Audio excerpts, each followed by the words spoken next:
There was once a man named David. He wasn't lazy, nor was he untalented. But at 33 years old, he was broke. Not just financially, but mentally, emotionally, and spiritually bankrupt. He had dreams once, big ones. But dreams, you see, have a deadline. And his had long expired while he distracted himself with excuses. The economy's bad, he'd say. I didn't get the right education. I'm not lucky like the others. And slowly, without realizing it, David had built a sturdy home inside the neighborhood of mediocrity. But one day something shifted, not outside him, but within. He realized his life wouldn't change until he changed. He met an old mentor named Charles at a local business seminar. The man was soft-spoken but confident, grounded yet intense. Charles didn't promise quick fixes. He simply said, "David, if you want things to change for you, you have to change. And if you want things to get better, you have to get better." That line hit David like a freight train. No one had ever told him that he was the problem, and also the solution. That night, David didn't sleep. He sat in silence with a pen and notebook and did something he hadn't done in years. He wrote a vision for himself. Not a fantasy, but a plan. He began waking up earlier. Not by much, just 30 minutes. He read one chapter of a book every morning. Not the tabloids, but the classics. Think and Grow Rich, As a Man Thinketh. The seasons of life. Slowly, his mind changed. His attitude changed. And when your attitude changes, your world follows. He still worked the same job, but he worked differently. He arrived 10 minutes early. He asked better questions. He stopped complaining. He realized the job wasn't the prison. It was the training ground. In 6 months, David had become a different man. Not because life got easier, but because he got stronger. He was no longer waiting for opportunity to knock. He was building the door, hinge by hinge. One day, Charles gave him a test. "David," he said, "I want you to speak at the next seminar. Share your story. Don't try to inspire. Just tell the truth." David was terrified. He'd never spoken in front of more than 5 people. But he remembered something Charles had said. Discipline weighs ounces. Regret weighs tons. So he said yes. That speech changed everything. People saw themselves in David. Not the polished, perfect version, but the man who struggled, who failed, who rose. It turns out people aren't looking for gods, they're looking for guides. David had become one. Over the next 2 years, he started a small business. It didn't explode overnight. There were setbacks, rejections, sleepless nights. But through it all, he remembered the first law Charles had taught him. Don't wish it was easier. Wish you were better. The business grew. So did David. He was reading now 2 books a month, journaling his thoughts, reflecting on his values. He stopped wasting time on things that didn't matter. Mindless scrolling, gossip, envy. He replaced entertainment with education. He realized that success wasn't something you pursued, it was something you became. And when you become it, you attract it. People asked him, "What's your secret?" He smiled and said, "Consistency and pain. The pain taught me everything." The 5 years from the day he met Charles, David was living a life he once thought was impossible. Not because he found a shortcut, but because he learned the rules. The inner rules. That discipline was the bridge between goals and accomplishments. That we don't get paid for the hour, we get paid for the value we bring to the hour. That every day is an opportunity to either repeat or evolve, and he chose to evolve. He still remembered the nights he cried alone, the rejection letters, the embarrassment, the envy. But now he looked back not with regret, but with gratitude, because the struggle had become the strength. The storm had made him unshakable. He realized the point was never the money, the fame, the success. It was the growth. The real reward is who you become on the journey. And now David teaches others. Not from a pedestal, but from the dirt, because he's been there, he tells them. You have 2 choices. You can live a life of excuse or a life of purpose, but not both. And as he walks off stage to a quiet room full of people, many with tears in their eyes, he knows he's done his part. He didn't save them. He simply reminded them that they too can rise, that their pain isn't punishment, it's preparation, that they can turn struggles into strength. In the years that followed, David never forgot who he was before the transformation. He kept an old picture of himself, back when he was lost, broke, and full of doubt. Not to shame himself, but to remember. Because when you forget the pain, you forget the purpose. He'd say to others, My past wasn't a prison. It was a classroom. He believed that life doesn't happen to us. It happens for us. Every disappointment, every closed door, every lonely night was a part of the sculpting process, because character isn't built in comfort. It's forged in fire. He remembered when his car was so broken down, he had to walk to work in the rain. Now he drove a fine vehicle, but what mattered most was who he had to become to earn it. And that's what he tried to teach. Don't focus on what you get. Focus on what you're becoming. He knew that without roots, success can become a curse. So he kept his mornings sacred. Reading, meditating, planning. No matter how busy life got, he treated his mind like a garden, because weeds don't wait for permission. One evening, a young man named Marcus came to see him. Early 20s, full of fear, but hiding it behind bravado. "David," he said, "I want to be successful like you. I want the life, the business, the respect, but I don't know where to start." David smiled. He had seen that look before. The hunger, the confusion, the longing. He placed a hand on Marcus's shoulder and said, "Start by working harder on yourself than you do on your job. Develop skills. Speak with clarity. Think with precision. Act with integrity. The world may pay you in dollars, but it respects you for your value." They met weekly. David didn't give Marcus a blueprint.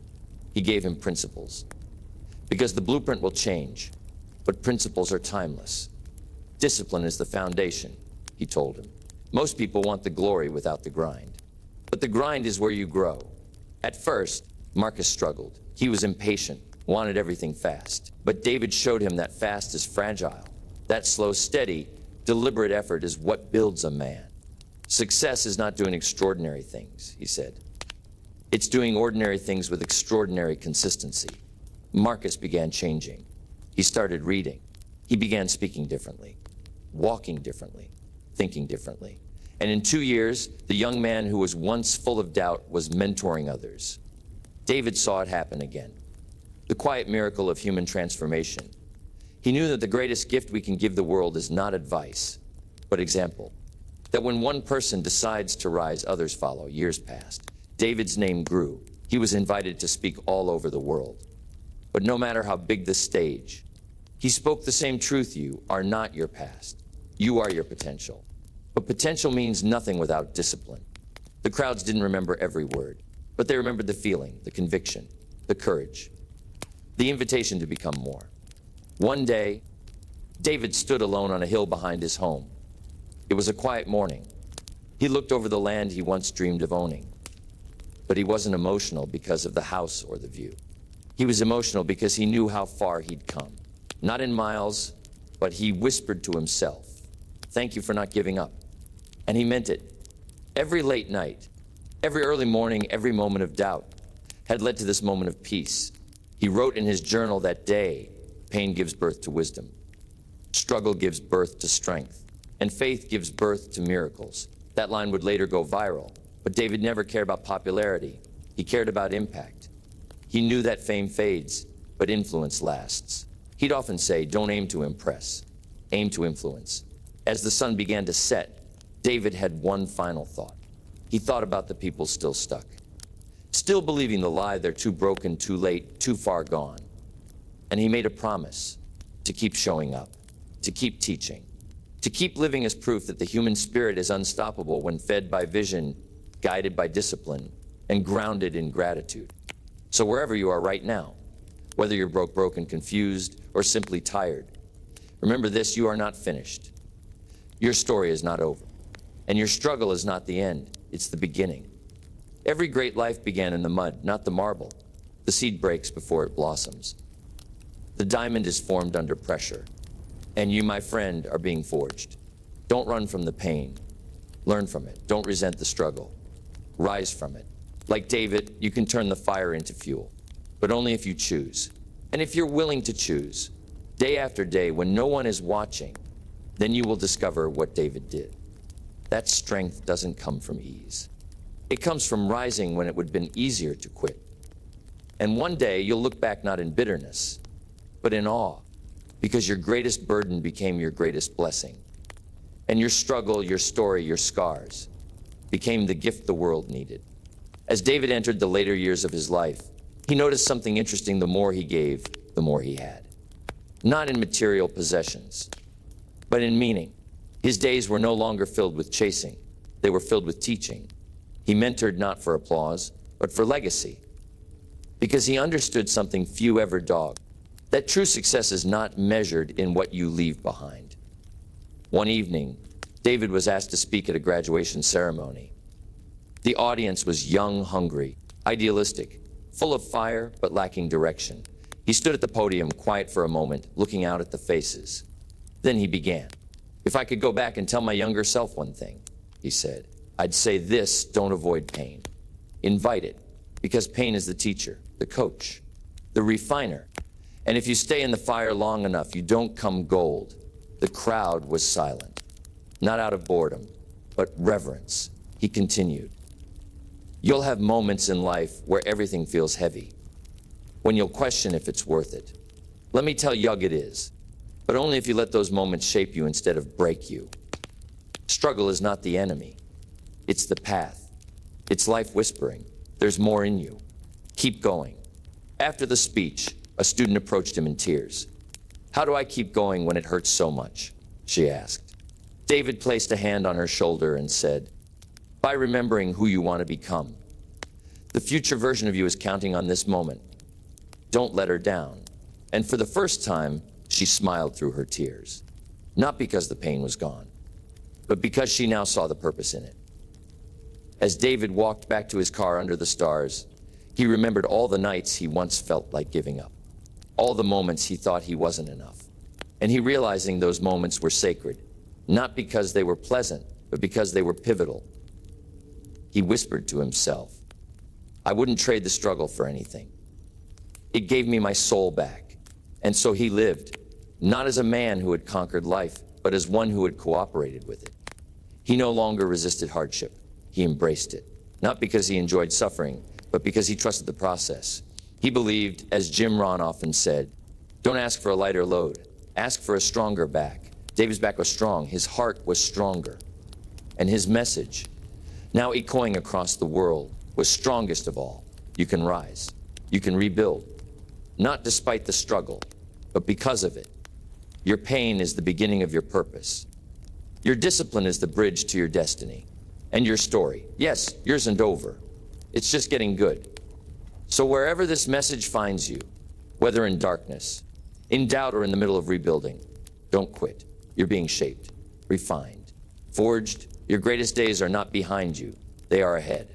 And one day, like David, you'll look back on the storm and smile, not because it was easy, but because you made it through. And when you do, remember to turn around and light the path for someone else, because your strength is not just for you. It's for all of us.